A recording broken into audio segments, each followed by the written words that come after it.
तो जैसे हम लोग बोलते हैं ना, चर्म चक्षु होते हैं, ज्ञान चक्षु होते हैं और प्रेम चक्षु होते हैं। तो चर्म चक्षु क्या है? चर्म चक्षु मतलब जो हम लोग साधारण देखते हैं उसको चर्म चक्षु कहते हैं। ज्ञान चक्षु मतलब शास्त्रों के अनुसार, और प्रेम चक्षु जब कृष्ण से प्रेम हो जाता है, तो जैसे चैतन्य महाप्रभु हर जगह कृष्ण को देखा करते थे, तो उसको प्रेम चक्षु कहते हैं। तब तक एटलीस्ट हमारे पास क्या होना चाहिए? ज्ञान चक्षु होना चाहिए, ज्ञान चक्षु से चीजों को देखना चाहिए। तो अनुपस्थिति, अनु का मतलब एक और होता है कि जो हमारे पहले के आचार है, तो उनके पद चिन्हों पे चल के करना, अनुपस्थिति, उनका अनुसरण करना। ठीक है? हाँ ठीक है प्रभु। तो मंत्र नंबर 7 से चालू करते हैं हम लोग। यस्मिन् सर्वाणि भूतानि यस्मिन् सर्वाणि भूतानि आत्मैवा भूतविजानतः आत्मैव भूतविजानतः तत्र को मोहका शोक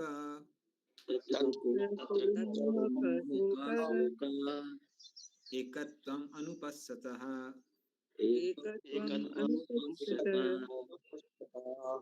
पढ़िए इसको।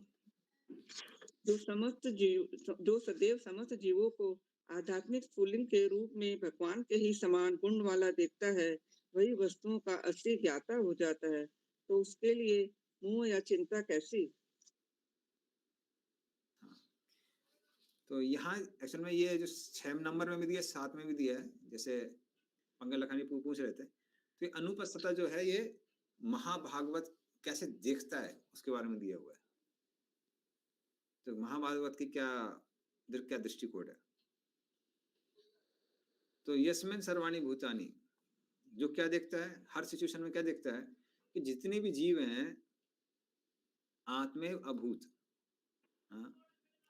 कि वो सब के सब कैसे हैं? वो सब आत्मा है, शरीर किस देखता है, वो आत्मा के स्तर पे देखता है। और वो क्या देखता है कि कैसे भगवान आध्यात्मिक है और सारे जीव भगवान के अंश हैं, तो वो भी आध्यात्मिक है। तो वो चीजों को ठीक से देखता है। उसके लिए क्या शोक है, क्या मोह है? क्योंकि शोक और मोह तब होता है जब हम चीजों को भौतिक दृष्टिकोण से देखते हैं। लेकिन जैसे ही हम चीजों को आध्यात्मिक दृष्टिकोण से देखते हैं, ना ही कोई शोक रह जाता है, ना ही कोई मोह रह जाता है, क्योंकि आत्मा समय और स्थान दोनों के परे है। तो इसलिए आत्मा का कोई कुछ बिगाड़ नहीं सकता है। तो ये मुख्य चीज समझने वाली, कि आत्मा का कोई कुछ हनन नहीं कर सकता है, कोई कुछ बिगाड़ नहीं सकता है।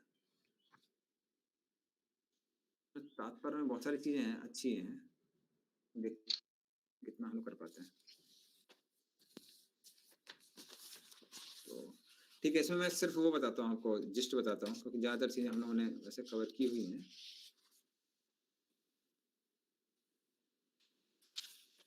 अच्छा, आप लोग तात्पर्य में जहां से लिखा हुआ है ना महाभागवत, जो महान भगवान का महान भक्त है, महाभागवत जो लिखा हुआ है, वहां से कोई पढ़ सकता है क्या?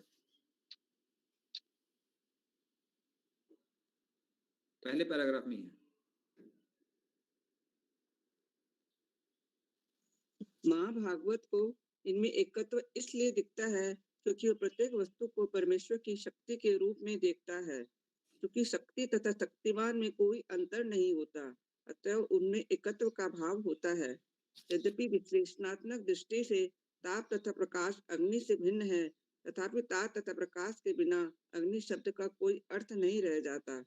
इसीलिए सामासिक रूप में ताप, प्रकाश तथा अग्नि सभी एक है।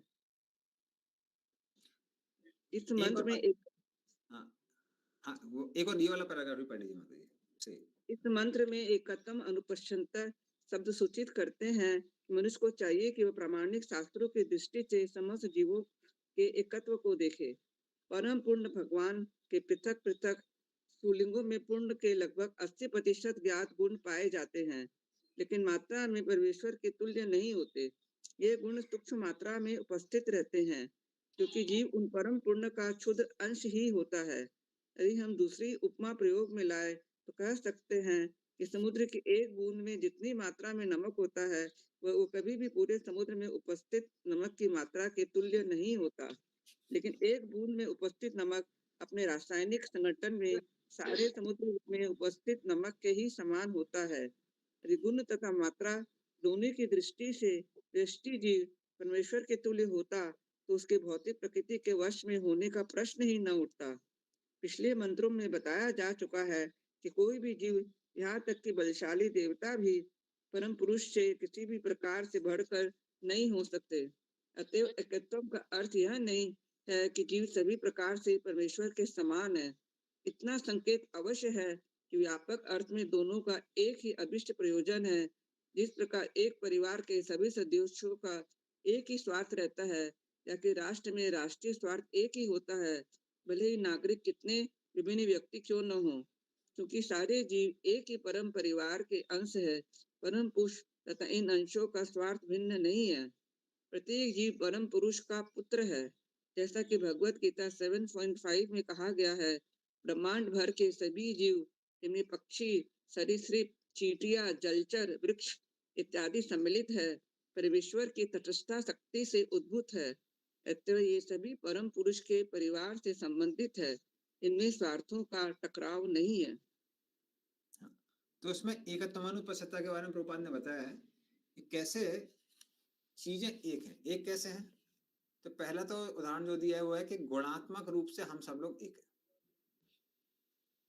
तो उदाहरण दिया कि जैसे आप एक बूंद समुद्र का पानी लीजिए या फिर पूरा वो लीजिए, समुद्र लीजिए, दोनों में नमक है, दोनों नमकीन है, पर अंतर यह है कि एक में थोड़ा सा नमक है, एक में बहुत सारा नमक है, तो गुणात्मक रूप से। और दूसरा जो एकत्व वो क्या है? इंटरेस्ट एक ही है, दोनों का इंटरेस्ट एक ही है। इंटरेस्ट मतलब पर्पस क्या है? पर्पस क्या है? जैसे फैमिली में प्रभुपाद ने उदाहरण दिया है कि सबका इंटरेस्ट एक ही होता है कि जितने भी परिवार के लोग हैं, परिवार की जो भी मैनेजमेंट है, परिवार में जितना भी प्रेम प्रदान है, तो सारे परिवार को एक साथ रहना चाहिए और खुशी से रहना चाहिए। सब लोग यही चाहते हैं। उसी तरह से भगवान का जो बड़ा परिवार है, उसका भी एक ही गोल है। वो गोल क्या है? कि हम भगवान को प्रसन्न करेंगे, और जैसे ही हम भगवान को प्रसन्न कोशिश करते हैं, हम अपने आप ही खुश हो जाते हैं। तो जैसे प्रभुपाद ने उदाहरण दिया है, बाद में प्रभुपाद उदाहरण देते हैं खैर इसका, कि मान लीजिए पिताजी का जो प्लान है, घर में जो घर का मुखिया होता है, उसका जो प्लान है, अगर सब लोग उससे कोऑपरेट करने की कोशिश करते हैं, तो सारे परिवार के सदस्य लोग कैसे होते हैं? खुश रहते हैं। लेकिन सब अपना अपना इंटरेस्ट रखेंगे, हमारा सेपरेट, आपका सेपरेट, आपका सेपरेट, तो फिर क्या होता है? परिवार एक साथ नहीं रह सकता। तो उसी तरह से हमारे घर के मुखिया हैं कृष्ण। तो अगर कृष्ण को केंद्रित करते हुए उनके प्लान के हिसाब से हम लोग चलेंगे, तो हमारा जो पूरा परिवार है, सभी जीव जंतुओं का, सबके सब कैसे रह सकते हैं? खुश रह सकते हैं। तो इस तरह से रासलीला में ऐसा नहीं कि गोपियों ने आनंद नहीं लिया, बल्कि गोपियों ने कृष्ण से ज्यादा आनंद लिया। ये सारे गोपियों का एक ही गोल था, वो क्या था? कि कृष्ण को प्रसन्न करना है। तो आनंद की अनुभूति दोनों को होती है, लेकिन उसका जो भोक्ता है वो एक ही रहता है, तो कृष्ण है। तो यदि सबका एक ही गोल रहेगा कि कृष्ण को प्रसन्न करना है, तो एकता रहेगी, और ना ही कोई शोक रहेगा, कोई ना ही कोई मोह रहेगा। मोह क्यों नहीं रहेगा? क्योंकि ये हम सब के सब कैसे हैं? आध्यात्मिक हैं। और शोक इसलिए नहीं होगा क्योंकि इतना आनंद मिलेगा कि शोक करने के लायक कुछ बचेगा ही नहीं। तो तत्र को मोहा का शोक। तो ये प्रभुपाद इसको हाईलाइट कर रहे हैं, ये 8 वाले में। ओके, तो ये एकत्वम अनुपस्थितः, इसका डिटेल। हरे कृष्णा प्रभु जी। हाँ, जैसे प्रभु जी आपने कहा कि भोक्ता एक ही रहेगा, जैसे रासलीला में गोपियों को भी आनंद हो रहा था, भगवान कृष्ण को भी आनंद हो रहा था, तो फिर भोक्ता तो आनंद जब दोनों को ही हो रहा था तो भोक्ता तो प्रभु जी वो दोनों ही हुए कि एक ही हुए? नहीं, देखिए भोक्ता का मतलब क्या है? परम भोक्ता। हाँ, नहीं सिर्फ परम भोक्ता वाली बात नहीं है। बात अच्छा। कैसा है, एक सेवक है और एक स्वामी है। तो स्वामी एक ही है, स्वामी एक ही है कृष्ण, बाकी सब सेवक लगे हुए हैं। लेकिन होता क्या है कि जब हम कृष्ण की सेवा करते हैं ज्यादा आनंद मिलता है। इसका हम एक आपको साधारण सा उदाहरण देते हैं। जैसे मान लीजिए परफ्यूम है, या फिर परफ्यूम ऑयल, मान लीजिए परफ्यूम ऑयल है। परफ्यूम ऑयल अगर आप अपने शरीर में लगाएंगे तो क्या होगा, इंद्रिय तृप्ति से कुछ आनंद मिलेगा, खुशबू मिलेगी। लेकिन जब हम कृष्ण को परफ्यूम ऑयल लगाने जाते हैं, सेवा करने की कोशिश करते हैं, कृष्ण का शरीर सबसे ज्यादा सुगंध देने वाला है। तो इसलिए आपको वो आनंद मिलेगा जितना खुद उस ऑयल से आनंद नहीं मिलेगा। उसी तरह से अगर हम कुछ मुलायम कपड़ा पहनेंगे, पहले जमाने एक जमाना था कि लोग सब मखमल पहनने की कोशिश करते थे, क्योंकि मखमल बहुत ज्यादा सॉफ्ट होता है। तो कहीं अगर कोई सॉफ्ट की बात आती है तो लोग मखमल की बात करते थे। आजकल तो पता नहीं, जमाना बदल गया है, बहुत कुछ आ गया है। तो उस तरह से आप मखमल पहनेंगे तो एक आनंद मिलेगा, लेकिन कृष्ण का जो शरीर है वो मखमल से भी ज्यादा मुलायम है। तो आप उनको कपड़ा पहनाने की कोशिश करेंगे, ज्यादा आनंद आएगा। उसी तरह से स्वयं जेवर पहनने की कोशिश करेंगे, डेकोरेट करने की कोशिश करेंगे तो एक आनंद आएगा। लेकिन कृष्ण को बोलते हैं भूषण भूषणांगम, वो आभूषणों को भी विभूषित कर देते हैं। उनके शरीर में जब आप वो देंगे, उनका मेकअप करेंगे, उनको गहने पहनाएंगे, तो आंखों को ज्यादा आनंद मिलेगा देखने में। हम अपना कितना भी मेकअप क्यों ना कर लें, कृष्ण जैसे सुंदर नहीं हो सकते हैं ना। तो आईने में देखने में उतना आनंद नहीं आएगा जितना कृष्ण को देखने में आनंद आएगा। इसलिए जो भी हमारी इंद्रियां हैं, 10 इंद्रियां हैं, 10 इंद्रियों को से जब हम कृष्ण की सेवा करते हैं तो ज्यादा आनंद मिलता है। इंद्रिय तृप्ति से उतना आनंद नहीं मिलता। ठीक है, हाँ बोलिए, नेहा बताइए। प्रभु जी, ये ईशो उपनिषद के जितने भी मंत्र हैं, ये तो मोस्टली ज्ञानी लोग पढ़ते हैं ना। तो ज्ञानी इस बात को अब अभी आप जो भी एक्सप्लेनेशन दिए वो भक्त के हिसाब से हम लोग समझ रहे हैं, लेकिन एक ज्ञानी कैसे समझता है इस बात को? हाँ, तो ज्ञानी कैसे देखता है? ज्ञानी देखता है उसको किस लेवल से? वो देखता है आत्मा के स्तर पर। तो उसके लिए यही काफी है। लेकिन ज्ञानी इंटरमीडिएट स्टेट में, ज्ञानी को एटलीस्ट ये समझ में आता है कि इंद्रिय तृप्ति से दुख मिलता है। तो जो मैंने सेंस ग्रेटिफिकेशन बताया है परफ्यूम ऑयल का, इसका उसका, अल्टीमेटली उसे दुख ही मिलता है। दुख क्यों मिलता है? क्योंकि वो चीजें जब हट जाती हैं तो दुख मिलता है। जैसे इंग्लिश में कहावत है ना, higher you go harder you fall. तो अगर आपको ज्यादा इत्र लगाने का में की आदत है तो टॉयलेट भी जाना पड़ता है ना, बहुत जगह जाना पड़ता है जहाँ बदबू आती है। तो जितना सुख होगा उतना ही उसके बाद उसमें दुख मिलेगा। उसी तरह से जब कुछ मुलायम चीज को स्पर्श करने में आनंद मिलता है तो लोहे से कट भी लगता है बहुत जगह शरीर में, लोगों का एक्सीडेंट भी होता है, उसमें ज्यादा कष्ट होगा। तो संसार में एटलीस्ट ज्ञानी लोगों को पता है कि सुख और दुख एक साथ मिलते हैं, तो दोनों को रिजेक्ट कर देते हैं। इसलिए कम से कम आत्मा के स्तर पे रहना चाहिए। मतलब वो डुअलिटी देखता है। हाँ, ज्ञानी डुअलिटी के हिसाब से समझता है। हाँ, उसको रिजेक्ट कर देते हैं डुअलिटी को। अच्छा प्रभु जी, यहाँ पर जैसे महाभागवत शब्द लिखा है कि महाभागवत को इनमें एकत्व इसलिए दिखता है क्योंकि वह प्रत्येक वस्तु को परमेश्वर की शक्ति के स्वरूप में देखता है, रूप में देखता है।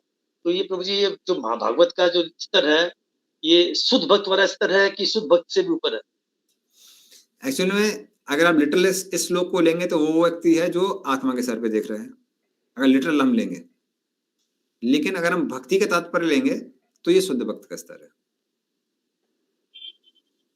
भक्तों के समाज में कौन है? शुद्ध भक्त का स्तर।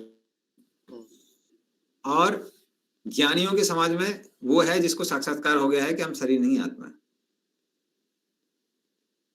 अच्छा, ये महाभागवत शब्द दोनों के लिए नहीं, उनके लिए महाभागवत शब्द इस्तेमाल नहीं होता है। देखिए, ये प्रभुपाद ने जो तात्पर्य दिए हैं ये भक्ति में तात्पर्य है। तो प्रभुपाद ये समझा रहे हैं कि इन श्लोकों को ऐसा नहीं है कि आप मात्र ज्ञान की दृष्टि से देख सकते हैं, आप इनको भक्ति की दृष्टिकोण से भी देख सकते हैं। तो प्रभुपाद ने तात्पर्य दिया वो भक्ति में तात्पर्य है, वो सिर्फ ज्ञान वाले तात्पर्य नहीं है।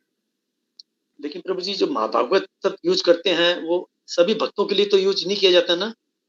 जैसे प्रहलाद महाराज, उनके लिए महाभागवत सब यूज किया जाता, वो महाभागवत थे। जो भी शुद्ध भक्त है उनको आप महाभागवत कह सकते हैं। शुद्ध भक्त।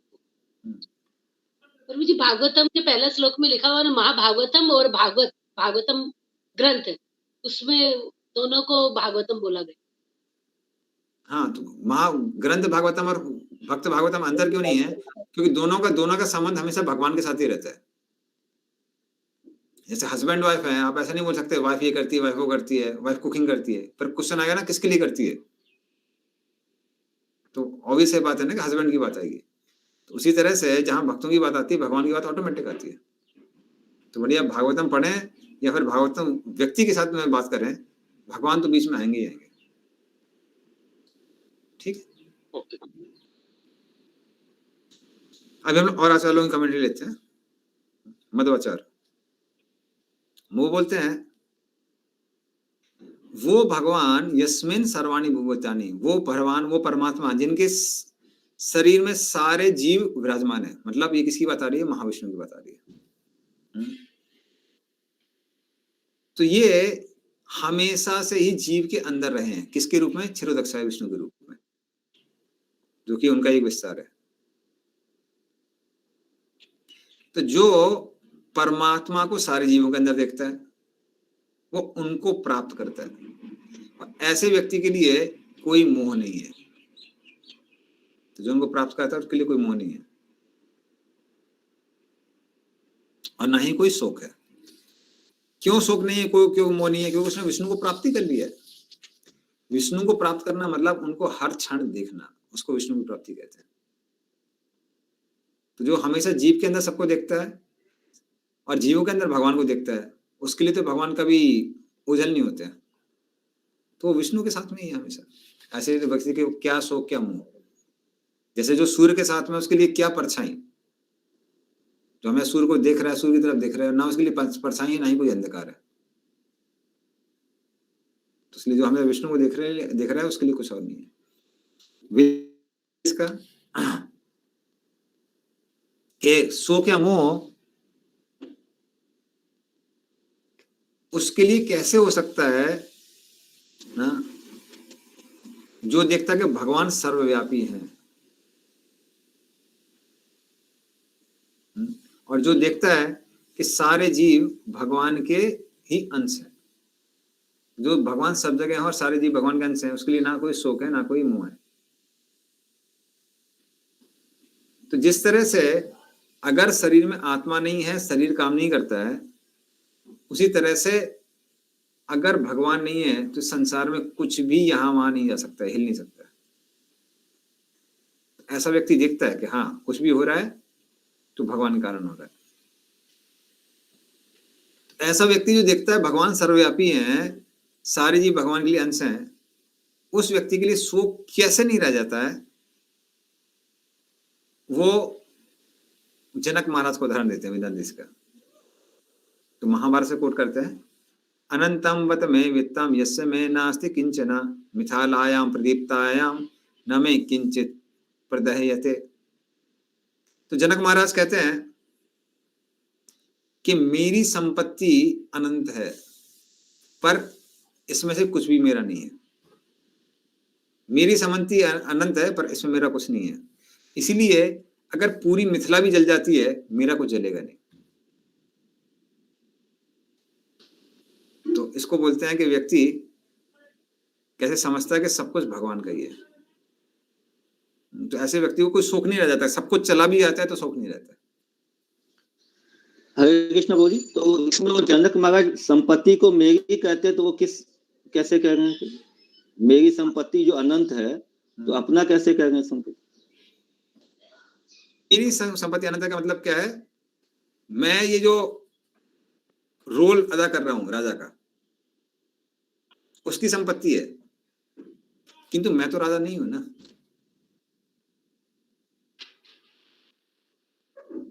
मैं जो ये रोल ले रहा हूं राजा का, उसकी बहुत संपत्ति है, पर मैं तो राजा नहीं हूं। मेरे शरीर से कुछ लेना देना नहीं है, मेरा कुछ मन से लेना कुछ लेना देना नहीं है। ठीक है, जैसे कई बार जब के टाइम बहुत सारे वक्त बोलते हैं प्रभु जी जब मैं बहुत मन भटकता है, जब मैं मन भटकता है। अरे ठीक है, मन भटकता है, आप तो मन नहीं है ना, मन को भटकने दीजिए। आप क्यों भटक रहे हैं? आप तो मन से अलग है। तो जितना ज्यादा हम अपने आप को मन से आइडेंटिफाई करते हैं उतना दिक्कत होती है।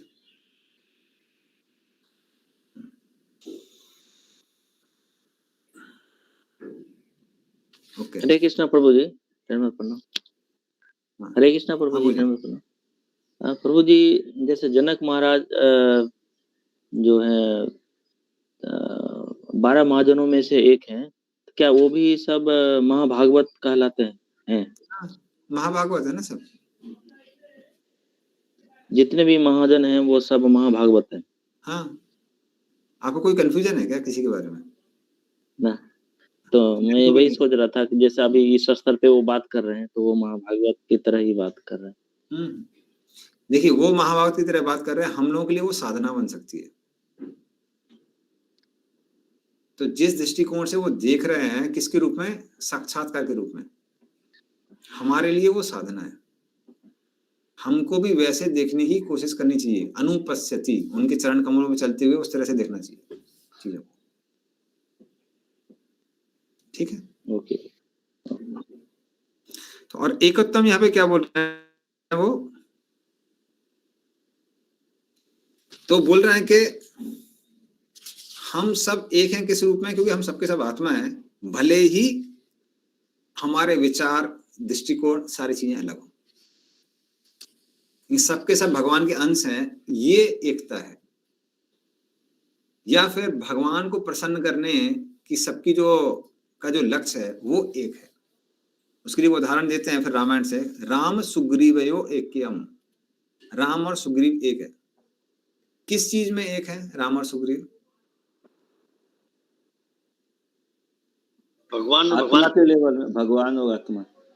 नहीं, रामायण का ज्ञान है ना आप लोगों को, तो राम और सुग्रीव एक कैसे हुए? Common interest. हाँ, क्या इंटरेस्ट था? सीता जी को बचाना या हाँ। धर्म के लिए, मतलब सुग्रीव का क्या इंटरेस्ट था? उसका इंटरेस्ट था तो भाई से मतलब ये बचना और बदला लेना। नहीं, तो उनका भी पत्नी का तो अपहरण कर लिया था। हाँ, वही, दोनों का एक ही लक्ष्य था, आप मेरी पत्नी को वापस दिलाइए, मैं आपकी पत्नी को वापस दिलाऊंगा। तो पहले भगवान राम उनकी पत्नी को वापस दिलाते हैं, जिसको बलि ने हरण कर लिया था, बाली ने। और फिर वो सुग्रीव बोलता है कि ठीक है, बदले में हम आपकी पत्नी को वापस दिलाएंगे। तो राम सुग्रीव एक क्या है, उनका एक ही गोल था, कॉमन इंटरेस्ट। ठीक है, कि एक दूसरी पत्नी को वापस बुलाना है, दिलाना है। तो उसी तरह सबका एक कॉमन इंटरेस्ट होना चाहिए, कृष्ण को प्रसन्न करना है, तो वो एकत्व है। ये प्रभु जी स्वार्थ वाली फिर तो इसमें स्वार्थ नहीं होगा फिर, ये हम भी अगर सोचे कि पहले भगवान हमारा कुछ करे तब हम भगवान की सेवा करें। नहीं, देखो ये क्या है कि आप उसको दो तरह से देख सकते हैं। एक ही हम लोग लीला को अलग अलग दृष्टिकोण से देखते हैं। तो हम लोग एक दृष्टिकोण क्या है, एक दृष्टिकोण है कि हम उसको देखते हैं एक हिस्ट्री की तरह, इतिहास की तरह। ये इतिहास में भाई दो बड़े बड़े राजा थे, उन्होंने आपस में संधि की। और अगर आप भक्ति के दृष्टिकोण से देखेंगे तो जो वानर हैं, जो रावण की सेना है, वो है आसुरी संपदा वाली। जो अयोध्यावासी हैं वो हैं देवी संपदा वाले। और जो वानर हैं वो मिक्स है, जो वानर है वो मिक्स है, उनके देवी संपदा भी है, आसुरी संपदा भी है। तो इसलिए उनके अंदर दोनों भावना थी कि भगवान भी हमारा कुछ हित करेंगे और हम भी भगवान की सेवा करेंगे। ठीक है, तो जनरली जो वानर लोग हैं वो उसमें आते हैं, बीच की कैटेगरी में आते हैं, तो वो साधक की कैटेगरी में है। देखिए हमारे साथ भी अगर आप थोड़ा सा अंदर घुसने की कोशिश करेंगे तो भक्त लोग नरसिंह देव से क्यों प्रार्थना करते हैं? रक्षा के लिए, ये रक्षा हो जाए, वो रक्षा हो जाए, क्यों करते हैं? हमारे भक्ति में जो भी विघ्न आता है उनका वो नाश करता है।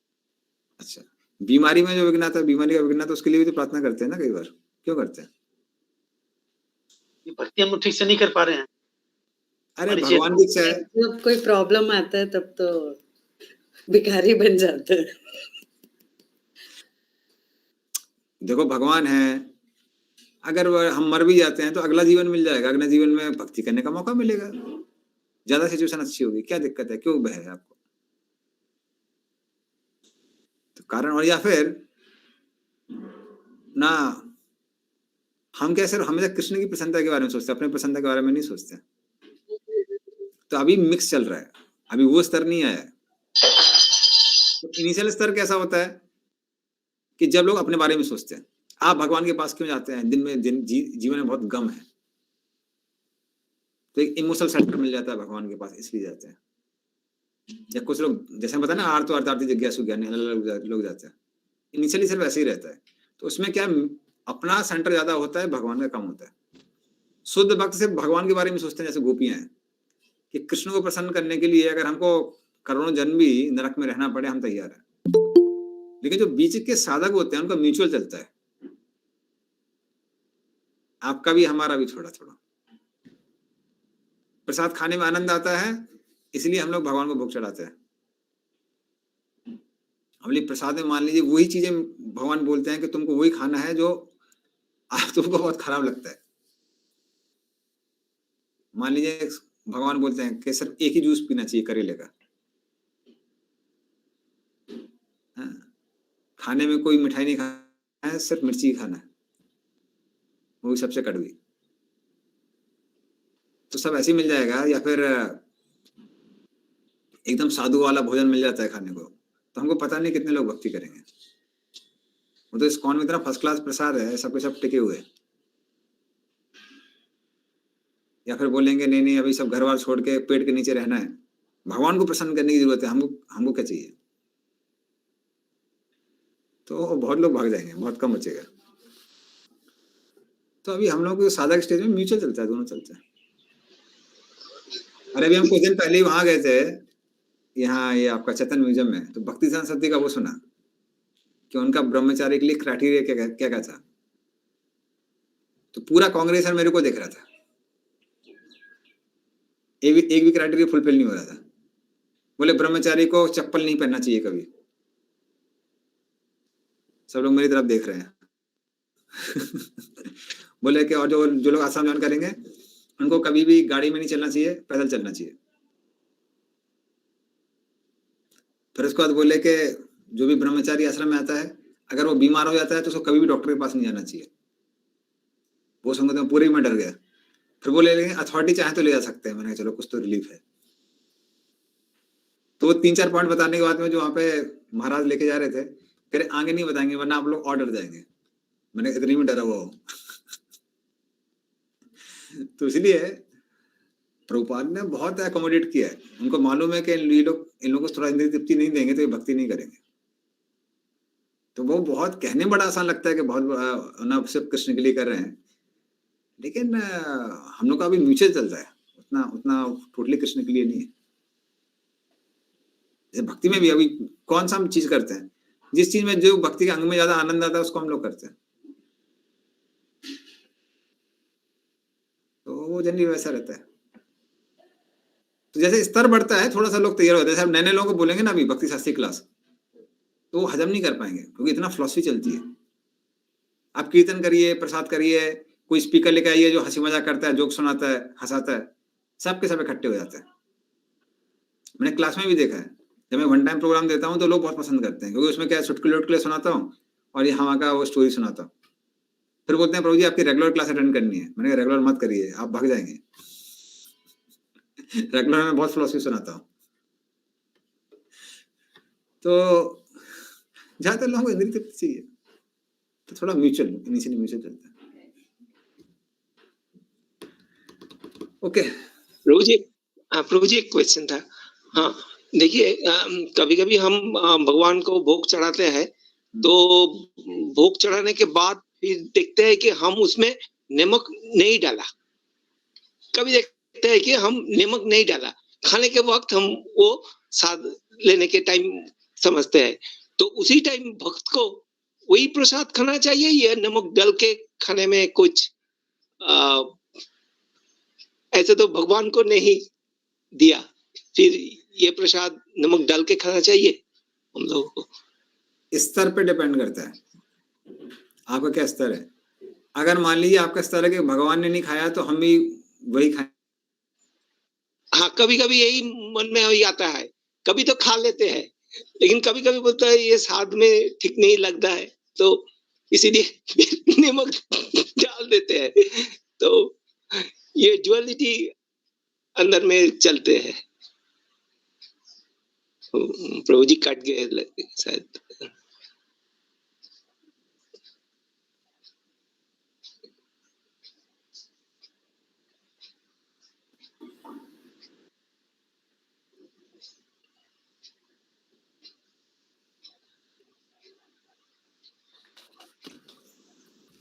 हाँ, हरि बोल, हरि बोल। अभी आवाज आ रही है? हाँ, यस प्रभु जी। ओके, तो मैं बोल रहा था कि अगर मान लीजिए आपका वो स्तर है कि हाँ भगवान ने नहीं खाया तो हम कैसे खा सकते हैं, वो भावना है तो खा सकते हैं, लेकिन खाने के बाद में अगर मान लीजिए आप मन ही मन भगवान को गाली दे रहे हैं, अरे क्या कर दिया, ये कर दिया, इस्कॉन में आ गया, बिना नमक का खाना पड़ रहा है, तो वो अपराध हो रहा है, तो नमक डाल के खाइए, अपराध मत करिए। ठीक है, तो मेन चीज है जो भक्ति के अनुकूल है, भक्ति को प्रोग्रेस करने की जरूरत है, उतना करिए। ठीक है, तो हम लोग फटाफट प्रभु जी प्रभु जी, जैसे यदि सब कोई ऐसे देखेंगे एक दूसरे में कि भी सब आत्मा है, तो जीव में सब प्रत्येक में आत्मा है, तो एकात्म भाव से देखेंगे, तो फिर जब वो ये भी होता है ना, जीव ही जीव का भोजन, मतलब एक जीव दूसरे जीव का भोजन होता है, जैसे हम लोग भी वृक्ष लगेगा उनसे फल होता है, फिर वो कैसे उस समय फिर वो कैसे अपने आप को ये करते हैं, कन्विंस करते हैं, जब एकात्म भाव से जब देख रहे हैं तो?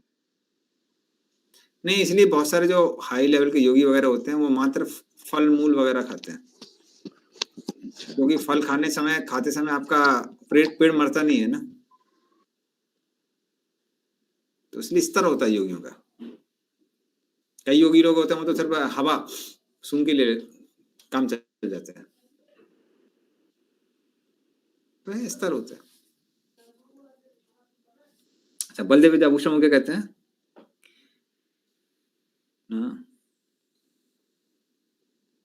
तो जो व्यक्ति चीजों को एकत्व रूप में देखता है, उसके लिए ना ही कोई शोक है ना ही कोई मोह है, क्योंकि उसको पता है सारे जीव क्या हैं, सारे जीव ब्रह्म है, आध्यात्मिक है। तो जो ये भूल जाता है कि सारे जीव आध्यात्मिक हैं, उस व्यक्ति के लिए शोक है, उस व्यक्ति के लिए मोह है। जिसको पता है सब ब्रह्म है, उसके लिए ना ही कोई शोक है ना ही कोई मोह है। जैसे हम लोग कई बार देखते हैं ना, आदमी दुखी है, हमको पता है वो दुखी क्यों है, क्योंकि अज्ञान के कारण दुखी है। जिसको ज्ञान हो गया, साक्षात्कार हो गया, हम शरीर नहीं आत्मा, उसके लिए क्या दुख है।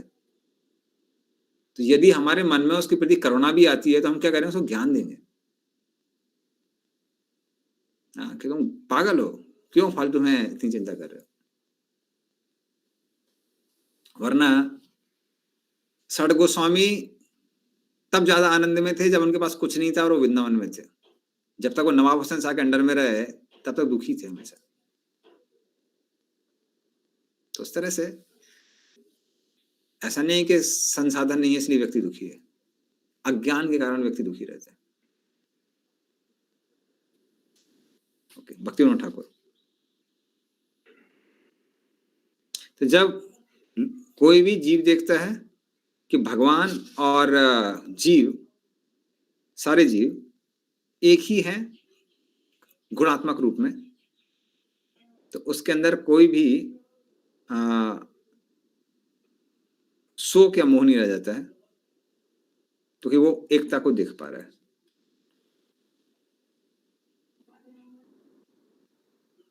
तो जिस तरह से व्यक्ति के अंदर से घृणा खत्म हो जाती है, वो चीजों को परमात्मा के संबंध में देखता है, उसी तरह से वो कहते हैं कि शोक और मोह भी कैसा हो जाता है, खत्म हो जाता है। इसलिए सबसे महत्वपूर्ण चीज क्या है, परमात्मा के साथ संबंध बनाना, ये सबसे महत्वपूर्ण चीज है। हर चीज को भगवान से संबंधित देखना। तो इसमें अपनी बुद्धि का इस्तेमाल करना चाहिए, अपने बुद्धि को इस तरह से मोल्ड करना चाहिए कि हम सब चीजों को भगवान से संबंधित देखें। ओके, तो अभी 8 नंबर में आते हैं हम लोग। अभी तक आधा घंटा में एक ही श्लोक, आधा घंटा नहीं 40 मिनट में एक ही हुआ है। 8 नंबर श्लोक। सा प्रत्यगा चुक्रम अकायम अव्रणम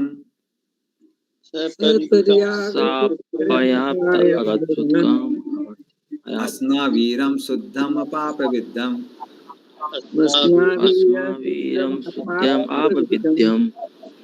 कबीर मनीषी परिभू स्वयं भूत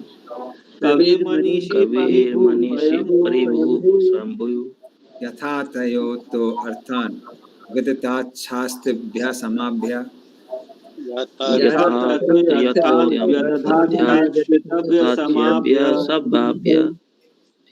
पढ़िए इसका अर्थ। ऐसे पुरुष को सही से जानना चाहिए कि वे सब में महान पूर्ण पुरुषोत्तम भगवान कौन है, जो अधेयधारी, सर्वज्ञ, अनिंद्य, शिराओं से विहीन, शुद्ध, अदूषित, आत्मनिर्भर, दार्शनिक है और जो अनादि काल से हर एक की इच्छा पूर्ति कर रहे हैं। तो इस तरह से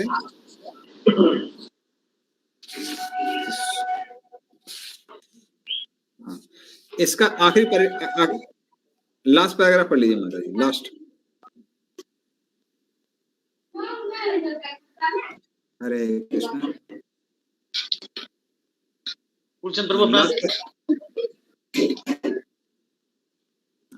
लास्ट पैराग्राफ पढ़ लीजिए इसका, 8 वाले का। केवल परमेश्वर ही आत्मनिर्भर है।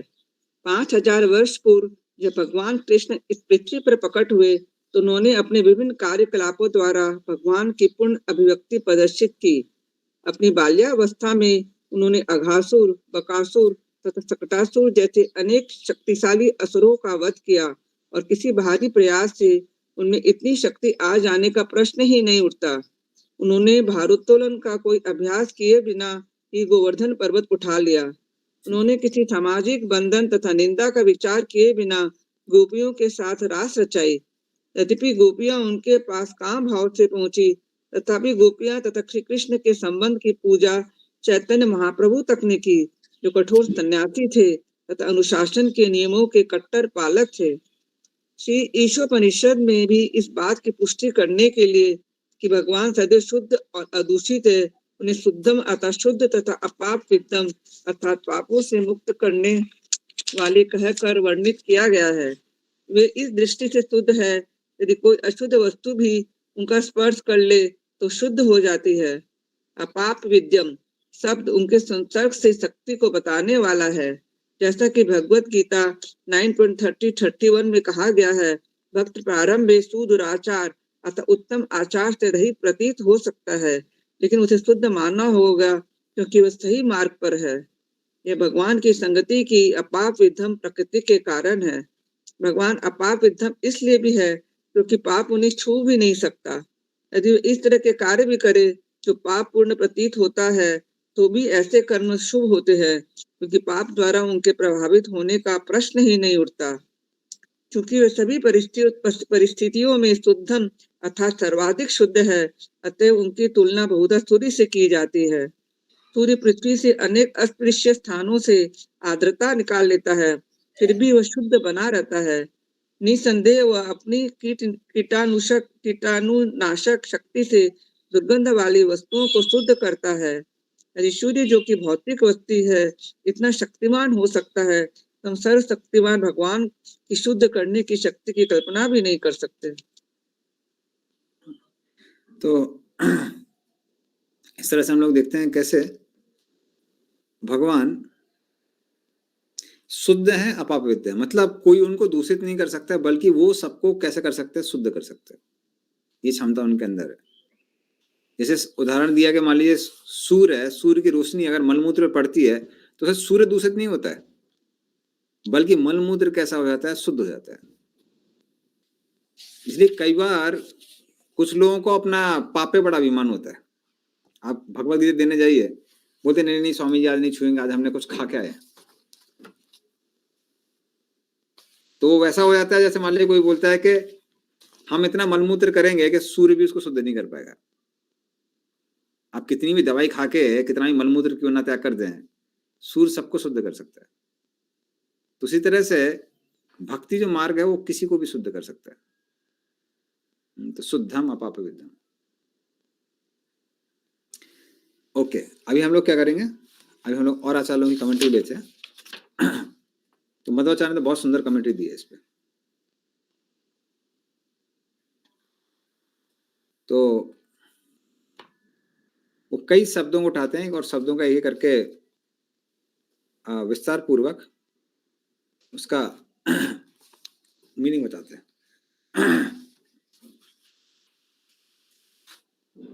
ओके, तो शुक्रम, शुक्रम का मतलब वो बता रहे हैं प्रकाश देने वाला। तो भगवान प्रकाश देने वाले क्यों हैं? क्योंकि सारा शोक किसके कारण होता है? तमोगुण के कारण होता है, अंधकार के कारण होता है। लेकिन भगवान के अंदर कोई तमोगुण नहीं है।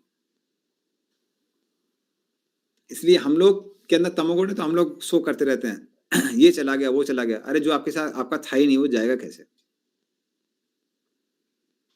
कुछ समय तक आपके पास था, आपको इतनी आसक्ति होगी, आपको लगने लगा कि आपका था। लेकिन भगवान को पता है, तो इसलिए शुक्रम। अवर्णम, अवर्णम का मतलब क्या है? उनके अंदर कोई भी दोष नहीं है। क्यों? क्योंकि वो परफेक्ट है, पूर्ण रूप से हर चीज में परफेक्ट है भगवान। और कब से परफेक्ट है? हमेशा से ही परफेक्ट है। तीसरा है शुद्धम। शुद्धम का मतलब क्या है? वो हर किसी को शुद्ध करने की क्षमता रखते हैं। शुद्धम, तो सब चीजों को शुद्ध करने की क्षमता रखते हैं। अकायम, अकायम मतलब कोई काया नहीं है। काया का मतलब होता है सूक्ष्म शरीर। तो हमारे पास स्थूल शरीर भी है, सूक्ष्म शरीर भी है, मन बुद्धि अहंकार के रूप में, पर भगवान का कोई सूक्ष्म शरीर नहीं है। अकायम। अस्नावीरम मतलब कोई उनकी नसें नहीं है, अर्थात उनका कोई भी स्थूल शरीर नहीं है। तो किसी के मन में आ सकता है, अरे भाई स्थूल शरीर नहीं है, सूक्ष्म शरीर नहीं है, तो वो संसार की सृष्टि कैसे करते हैं? तो इसलिए जो पहली दो लाइन है अस्नावीरम शुद्धम अपाप विद्धम तक, वो बताती है कि कैसे भगवान भौतिक नहीं है। आगे के जो गुण हैं जिसमें जो श्लोक में बताए गए हैं, वो बताते हैं कैसे भगवान आध्यात्मिक है। इसलिए जो 8 नंबर श्लोक है, ये ट्विस्ट है लोगों को निराकारवाद से साकारवाद की ओर ले जाने के लिए। तो इसलिए 8वां नंबर जो ये श्लोक है बहुत महत्वपूर्ण है। तो क्या उनका कोई शरीर नहीं है?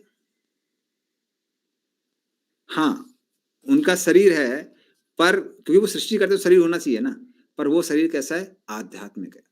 इसलिए अभी उनके आध्यात्मिक गुणों का वर्णन किया गया है। पहला क्या है? कवि ही, अर्थात वो सब कुछ सर्वज्ञ है, वो सब कुछ जानने वाले हैं भगवान, सब कुछ उनको पता है, सर्वज्ञ है। साधारणतः जिसका भौतिक शरीर होता है वो सर्वज्ञ नहीं हो सकता है, लेकिन भगवान कैसे हैं? सर्वज्ञ, जिससे समझ में आता है कि उनका आध्यात्मिक बुद्धि है उनके पास, जो भौतिक बुद्धि ऐसी नहीं है। मनीषी, मनीषी मतलब जो सबके मन को नियंत्रित करते हैं। तो ब्रह्मा से लेकर लक्ष्मी तक सबके मन को नियंत्रित करने वाले कौन है? भगवान है। उससे भी क्या सिद्ध होता है? भगवान भौतिक नहीं है। कोई ब्रह्मा जी सबसे बुद्धिमान है, उनको कोई कंट्रोल कर रहा है, उनके मन को कंट्रोल कर रहा है, मतलब वो कैसा है? आध्यात्मिक है। परिभू, परिभू का मतलब होता है जो सर्वश्रेष्ठ है, हर चीज में सर्वश्रेष्ठ है। इस संसार में हर व्यक्ति हर चीज में सर्वश्रेष्ठ नहीं हो सकता है। कोई बुद्धिमान होता है तो सुंदर नहीं होता है, सुंदर होता है तो बुद्धिमान नहीं होता है, दोनों होता है तो फिर आप देखेंगे वो पतला दुबला दिखाई पड़ेगा, मरा हुआ। तो हर चीज में व्यक्ति परफेक्ट नहीं हो सकता है। तो परिभू। फिर भगवान स्वयंभू है, ये भी भगवान के लिए ही संभव है। वो स्वयं स्वयं भवती, अपने आप ही पैदा होते हैं, मतलब अर्थात उनका कोई माता पिता नहीं है, वो सबके माता पिता है।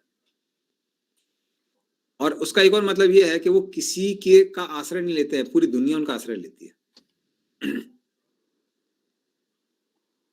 तो इससे सिद्ध होता है कि ये भगवान कैसे हैं, आध्यात्मिक है।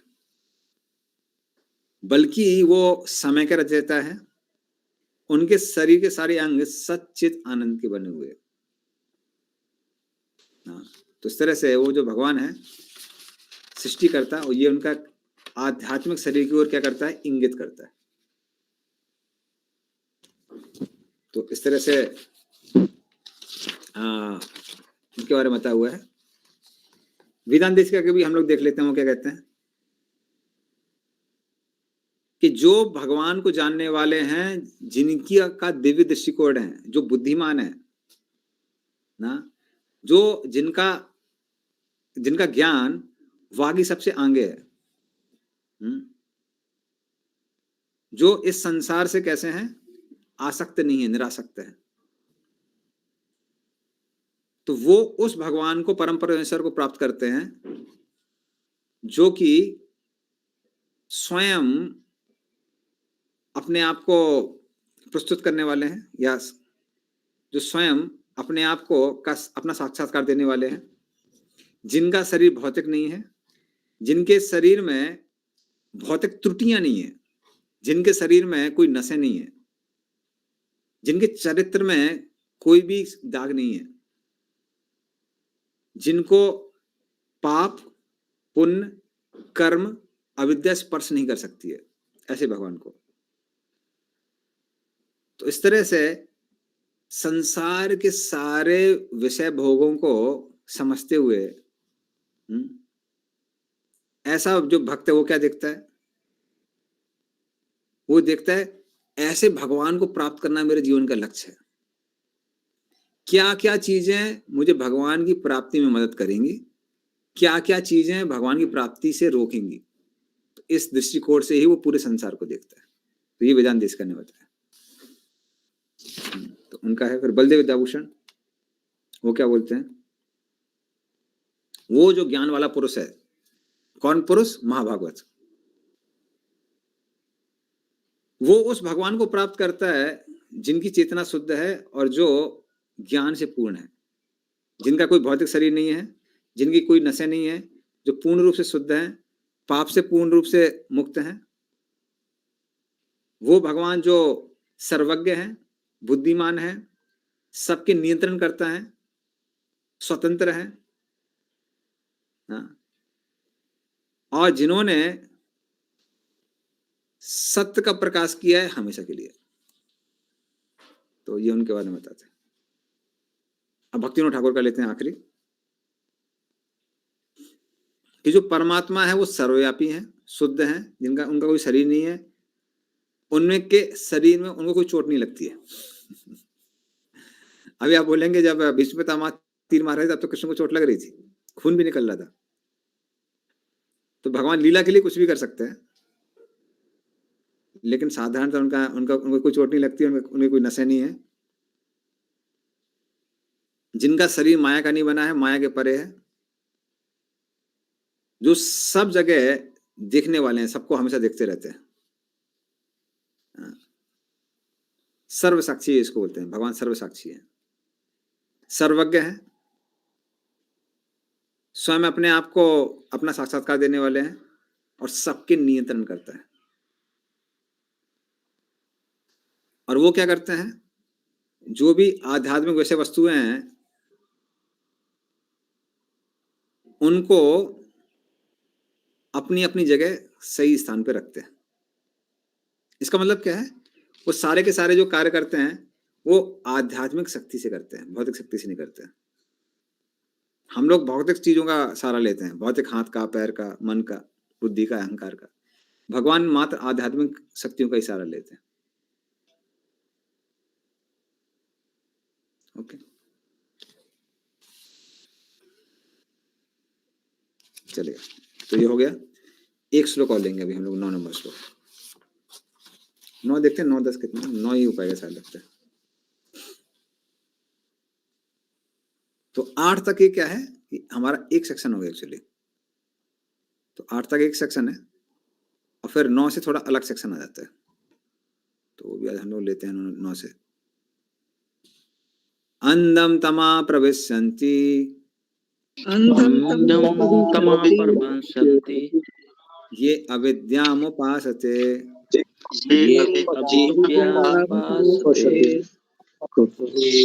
ततो भूय एव ते तमो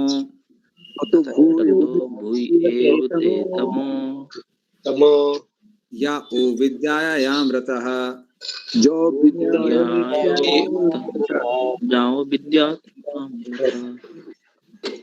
इसका पढ़िए अर्थ। जो लोग अविद्यापूर्ण कार्यकलापों के अनुशीलन में लगे हुए हैं, वे ज्ञान के गहनतम क्षेत्र में प्रवेश करेंगे। इनसे भी निकृष्ट वे हैं जो तथाकथित ज्ञान के अनुशीलन में लगे हुए हैं। हाँ, इसका कोई लिटरली अगर पढ़ेगा ना पागल हो जाएगा, बोले क्या लिखा हुआ है। तो श्लोक नंबर 9 से 11 तक भगवान विद्या के बारे में बताते हैं, कैसे दोनों को बैलेंस करना है उसके बारे में बताते हैं। और 12 से 14, खैर 12 से 14 बाद मिलेंगे, उसमें भगवान की पूजा, फिर उसके बाद देवताओं की पूजा और निराकारवाद, इसके बारे में 12 से 14 में। तो अभी हम लोग 9 का लेते हैं। तो ये जो विद्या है, इसकी जो परिभाषा है हमारे आचार्य गणों ने अलग अलग रूप से दी है। तो क्या विद्या है, क्या अविद्या है? एक चीज तो पता है कि अविद्या जो है वो अंधकार है, तमोगुण से आती है, और विद्या आती है सत्वगुण से। तो ये एकदम क्लियर है। अभी प्रभुपाद की क्या परिभाषा है? विद्या मतलब जो चीजें भगवान से संबंधित है वो विद्या है, और जो हमको भगवान को भुलाती है वो अविद्या है। तो उसमें जनरली प्रभुपाद क्या करते हैं, अभी कर्मी ज्ञानी योगी वगैरह जो प्रभुपाद ने बताया, ये सब आपको पहले से पता है, जो हमने भगवत गीता की क्लासेस में किया हो, तो वो हम डिटेल में नहीं जाएंगे। सिर्फ हम लोग जो चीज हमने नहीं पढ़ी है उसके बारे में थोड़ा सा हम देखेंगे। तो प्रभुपाद बताते हैं कैसे जो आज का आधुनिक समाज है, तो वो भौतिक प्रगति पे बहुत ध्यान देता है, लेकिन आध्यात्मिक चीजों से उसका कुछ लेना देना नहीं है। इसलिए आजकल लोग कैसे हैं, दुखी हैं। तो एक साइकोलॉजिस्ट है, साइकोलॉजिस्ट ने एनालिसिस किया और उसने एनालिसिस करके बताया कि जो लोग धनी होते हैं वो ज्यादा दुखी होते हैं निर्धन लोगों की तुलना में। कारण क्या है? कारण यह है कि जो निर्धन लोग होते हैं उनके पास कम से कम एक आशा होती है, धन कमा लेंगे तो खुश रहेंगे। लेकिन जो लोग धनी होते हैं उनको मालूम है कि जो संसार में प्राप्त योग्य वस्तु है सब हमारे पास में है, सब हमारे हाथ में है।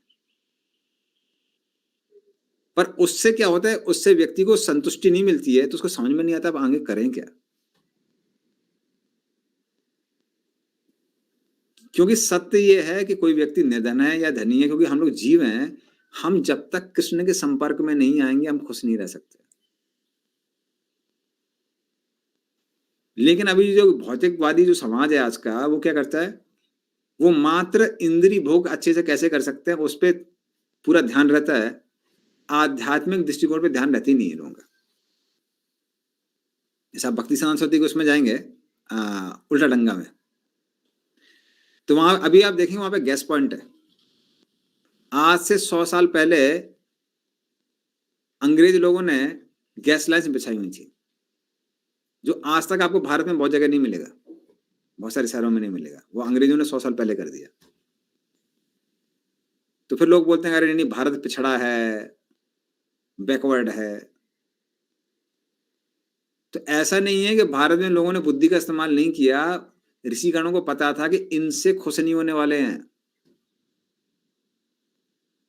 आप गैस लाइन डाल लो या कुछ भी डाल लो, जब तक कृष्ण को भोग नहीं लगाएंगे, उसको नहीं खाएंगे, वो आनंद नहीं मिलेगा जो कि कृष्ण प्रसाद से मिलता है। कृष्ण प्रसाद का आनंद कृष्ण प्रसाद का आनंद है। तो भारत में युगों युगों से सारे ऋषिगण जो सबसे बुद्धिमान लोग हैं, उन्होंने भौतिक दुनिया या भौतिक जगत का परित्याग करके वो आध्यात्मिक पथ पे चले, क्योंकि उनको मालूम कि आध्यात्मिक पथ में ही आनंद है।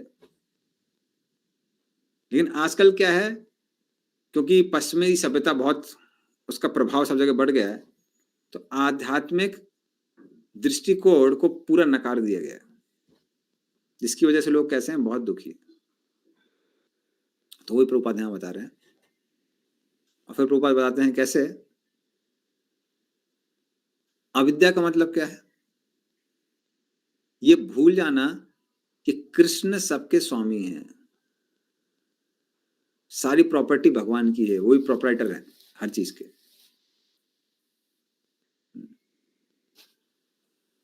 फिर बाकी तो आपको पता ही है कर्मी कौन है। कर्मी वो हैं जो इंद्रिय तृप्ति के लिए काम करते हैं। और वेदवादरता प्रार्था, ये भी आपने पढ़ा हुआ है। जो लोग वेदों को पढ़ते हैं पर उसमें से भी भूल जाते हैं कि भगवान को प्राप्त करना जीवन का लक्ष्य है।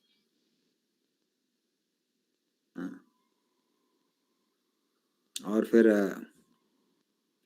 मायाप्रत गाना, मतलब ये भी आपने पढ़ा हुआ है, आश्रम भाव में आश्रिता। वो लोग जो अपने आप को भगवान मान लेते हैं, जिनका ज्ञान माया द्वारा अपहरण कर लिया गया। तो ये सारी चीजें आपकी ऑलरेडी भगवत गीता की हैं। ऑलमोस्ट प्रभुपाद ने भगवत गीता के पॉइंट्स को तात्पर्य में लिखा हुआ है, इसलिए इस डिटेल में नहीं जाएंगे हम लोग। अभी हम लोग अन्य आचार्य लोगों का थोड़ा कमेंट्री पढ़ते हैं। मध्वाचार्य वो क्या कहते हैं। अभी मध्वाचार्य का आपको यहाँ पे मूड दिखाई पड़ेगा, तो बहुत बहुत सुंदर तात्पर्य है मध्वाचार्य के, जिनका मूड दिखता है। तो वो कहते हैं जो भगवान की पूजा करते हैं या फिर जो अविद्या की पूजा करते हैं या अविद्या के साथ पूजा करते हैं, वो कहाँ जाते हैं, वो तमोगुण में जाते हैं। अंधम तमा पर शक्ति, वो अंधकार में जाते हैं। लेकिन जो मात्र ज्ञान से ही पूजा करते हैं और जो गलती कर रहा है उसको रोकते नहीं है, उसको सुधारते नहीं है, वो लोग और भी ज्यादा अंधकार में जाते हैं। तो वो पूरा प्रचार का वो, और जो बोलते हैं ना मायावाद खंडन, तो मायावाद खंडन का उन्होंने मूल दिखाया। और फिर वो कूर्म पुराण से कोट करते हैं और बताते हैं कि जो लोग विष्णु के उपासक नहीं है, अन्य के उपासक हैं, वो तो तमोगुण में जाने वाले हैं, इसमें कोई दो राह नहीं है। हाँ, लेकिन जो उनकी निंदा नहीं करते हैं वो और भी ज्यादा तमोगुण में जाने वाले हैं।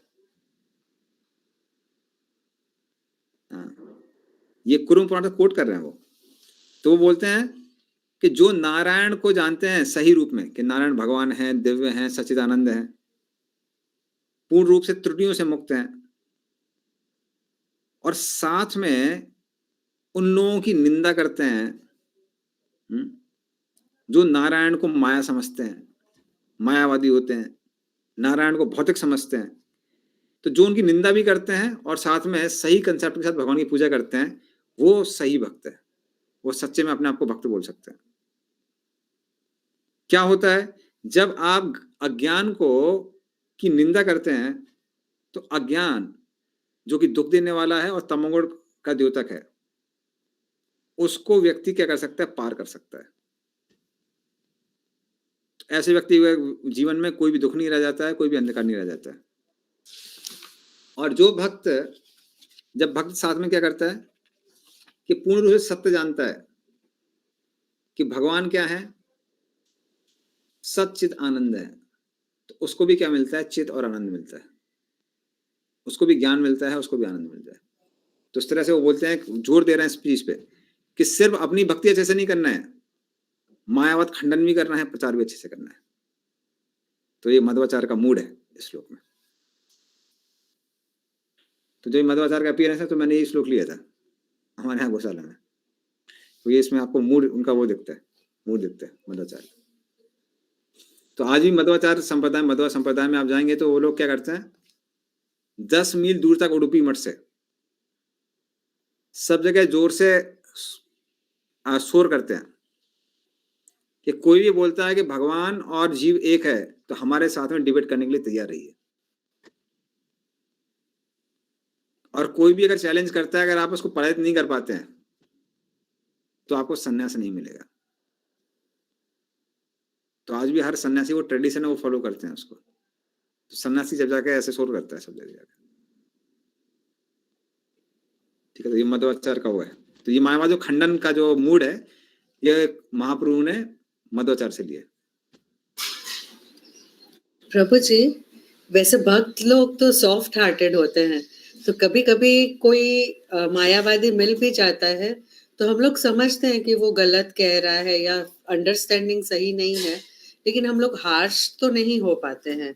और कभी कभी वो बहुत अगर कन्विंस्ड होता है तो फिर हम लोग लेट गो कर देते हैं, तो खंडन नहीं करते हैं क्योंकि कॉन्फ्लिक्ट में नहीं पड़ना चाहते। तो वो सही है या वो माधवाचार्य के अनुसार गलत है? तो माधवाचार्य के साथ अनुसार गलत है, मतलब इन द सेंस के आप पढ़िए फिर इसका मतलब आप कन्विंस नहीं है, आप डिफीट नहीं कर पा रही हैं, तो अच्छे से पढ़ाई करिए। डिफीट कर सकते हैं, लेकिन जैसे हम अपना एक रियल एग्जांपल बता रहे हैं, पिछले ही वीक हम मेरी मम्मी के साथ चादर लेने गए थे और वहाँ जो दुकानदार थे वो जैन थे। अभी हम लोगों ने बहुत सारी चादर खरीदी और मैंने सुबह तिलक लगाया था, लेकिन वो 4-5 बजे तक खास कुछ दिख नहीं रहा था, लेकिन उनको वो दिख गया। तो जब मैं बिल बनवा रही थी तो मैंने नेहा शाल बोला, तो वो पूछे मेरे से कि आप जैन हैं? तो हम बोले हाँ। तो फिर वो बोले कि वो एकदम शॉक्ड हो गए, एक्चुअली एकदम स्पीचलेस हो गए। फिर बोले कि सच में आप जैन हैं? तो हम बोले हाँ हाँ। तो मम्मी से पूछे कि आप लोग जैन हैं? तो मम्मी भी बोली। तो फिर बोले कि आप, और वो इतना दुखी हो गया, और मतलब बहुत लंबी बात है, मैं ज्यादा डिटेल में नहीं जा रही हूँ। फिर उनको ये लग रहा था कि आप जैन धर्म को छोड़ के आप क्यों अपने बच्चों के लिए निमित्त बन रही हैं? आप तो ड्रिफ्ट हो रही हैं अपने धर्म से, तो आप निमित्त बन रही हैं अपने बच्चों के लिए कि आज आप ड्रिफ्ट हुई है, कल वो लोग क्रिश्चियन बन जाएंगे या मुस्लिम बन जाएंगे तो आप निमित्त होंगे। और उनको इतना दुख हो रहा था क्योंकि मतलब हम बोल सकते थे बहुत सारी बात, लेकिन हम कुछ आर्ग्यूमेंट में नहीं पड़े। हम बोले हाँ हाँ। वो उनका बिजनेस सब भूल गए उस वक्त, दुकान भूल गए, सब कुछ भूल गए, क्योंकि उनको सच में लग रहा था कि कैसे हम ऐसा कर सकते हैं। तो उनको ये उस वक्त हम शॉर्ट में भी बोल सकते थे कि सारे हिंदू जैन नहीं है, लेकिन सारे जैन हिंदू ही हैं, ऐसे करके भी, लेकिन उतना भी वो ले सके उस स्थिति में नहीं थे। तो फिर मैंने ड्रॉप कर दिया क्योंकि उनका दुख बढ़ाना नहीं था मेरे को। तो क्या करना चाहिए फिर? खंडित करना चाहिए या बैठ के, मतलब he was ready? See main thing कैसा है कि अगर मान लीजिए जब तक वो फिलॉसफी नहीं बोल रहा है तब तक बोलने की जरूरत नहीं है, लेकिन अगर फिलॉसफी बोल रहा है तो बोलना चाहिए। बोल रहे थे वो फिलॉसफी, थोड़ा बोलना शुरू किए थे। नहीं तो डिपेंड करता है, देखिए आपके पास अगर टाइम है तो डिफीट करना चाहिए। अच्छा, मतलब मेन चीज कैसा है, कंपैशन वाली बात है ये, दिस मैटर ऑफ कंपैशन, कि अगला आदमी उसको अज्ञान में है, उसको ज्ञान से बाहर निकालना चाहिए। तो ये बेसिकली जो उन्होंने दिया है ये सारे परपोर्ट्स, ये है प्रीचिंग स्पिरिट पे, कि हमारे अंदर भी थोड़ा वो भावना होनी चाहिए और प्रीचिंग करना चाहिए। खासकर जो लोग फिलॉसफी समझते हैं ना, उसका मतलब क्या, उसकी बुद्धि है उस व्यक्ति के पास। कुछ लोग सेंटिमेंटल होते हैं, उनके साथ टाइम वेस्ट करने की जरूरत नहीं। हाँ, वो बहुत सेंटिमेंटल थे, इसलिए कोई फायदा नहीं है। हाँ, ऐसे लोगों को महाप्रसाद देके छोड़ देना चाहिए। तो जो लोग सेंटिमेंटली अटैच होते हैं उनसे उनको आप डिफीट भी कर देंगे ना तो वो बोलेगा नहीं नहीं यही सही था, तो वो फायदा नहीं होता। लेकिन जो लोग थोड़े तर्क वाले होते हैं, जो इंटेलिजेंस से समझ सकते हैं, जो आपको मालूम है कि अगर मान लो कन्विंस कर लिया तो चेंज हो जाएंगे, तो फिर उनको उनके साथ में डिबेट कर सकते हैं, कोई दिक्कत नहीं।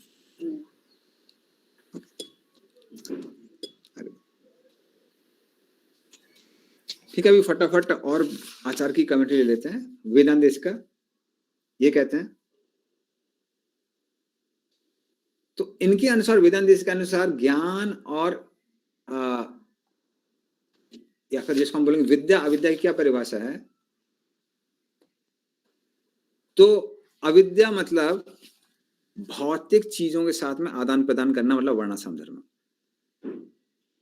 और विद्या मतलब समझना कैसे हम लोग शरीर नहीं आत्मा है। इसलिए विद्या अविद्या दोनों ही माया के ही प्रोडक्ट है। रजोगुण तमोगुण में आती है अविद्या, सत्वगुण में आती है विद्या। तो वो क्या बोलते हैं कि जो लोग मात्र कर्म करते हैं, वर्णाश्रम धर्म का पालन करते हैं, लेकिन ज्ञान से उनका कोई लेना देना नहीं है, वो कहाँ जाते हैं? वो तमोगुण में जाते हैं। पर मात्र जो ज्ञान करते हैं, ज्ञान का पालन करते हैं, लेकिन क्या नहीं करते हैं? कर्म का सहारा नहीं लेते हैं, वर्णाश्रम धर्म का सहारा नहीं लेते हैं, तो वो लोग और भी ज्यादा तमोगुण में, अंधकार में जाते हैं। तो ये आप, इसलिए दोनों को एक साथ करना चाहिए, कर्म और ज्ञान को एक साथ करना चाहिए। तो अगर आप देखेंगे ओरिजिनली ये बुक लिखी किस लिए है? ये लिखी है ज्ञान मार्गियों के लिए, कैसे आप ज्ञान में प्रगति कर सकते हैं। तो उसका सॉल्यूशन यहाँ क्या दिया कि सिर्फ ज्ञान और सिर्फ कर्म मत करिए। सिर्फ कर्म करेंगे तमोगुण में जाएंगे, पर मात्र ज्ञान करेंगे तो और भी ज्यादा तमोगुण में जाएंगे। इसलिए आगे का जो श्लोक है वो कहता है कि दोनों को एक साथ करना चाहिए। तो उन्होंने वैदिक लाइन में जाके इसका वो दिया है, तात्पर्य दिया वेदांत देश का ने। बलदेव विद्याभूषण क्या बोलते हैं कि जो लोग मात्र कर्म करते हैं वो स्वर्ग जाना चाहते हैं, इस संसार में भोग करना चाहते हैं, और उनको क्या मिलता है? पुनरअपि जननम पुनरअपि मरणम, बार बार मरना पड़ता है, बार बार जिंदा मरना पड़ता है, बार बार जीवन लेना पड़ता है, जन्म लेना पड़ता है। तो ये कैसा? ये तमोगुण की स्थिति है। लेकिन जो मात्र ज्ञान का अनुसरण करते हैं, जो ब्रह्म को प्राप्त करना चाहते हैं ना, वो और भी ज्यादा तमोगुण में जाते हैं। कारण क्या है? वो भूल जाते हैं कि हम लोग का एक रूप है और भगवान के साथ एक संबंध है। तो ये जो है वो बोल रहे हैं कि ये और भी बड़ा ज्ञान है। कम से कम भौतिकवादी लोगों को इतना पता है कि हमारा एक शरीर है, हमारा एक रूप है, और भौतिक जगत में कम से कम भगवान के साथ कोई आदान प्रदान करता है ना।